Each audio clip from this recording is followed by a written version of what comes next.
लाली चुनरिया ओढ़ैबे औसनी मैया आवा भवनवा।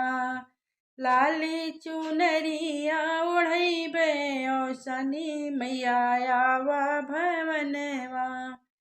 कैया के गोबरा से अंगना लिपवली, अपने हाथों से चौक पुरवली। आसन पे तोह के बैठैबे औसनी मैया आवा भवनवा।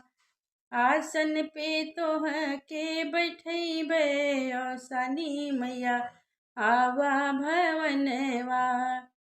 कलसा सजवली सुहागिन बोलवली, कलसा सजवली सुहागिन बोलवली।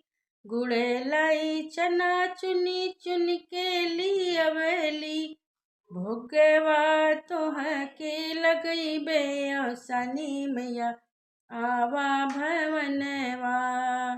भोगवा तोह के लगैबे औसनी मैया आवा भवनवा।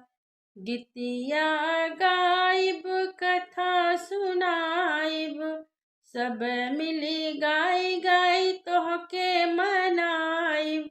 जिंदगी सफल बनैबे औसनी मैया आवा भवनवा।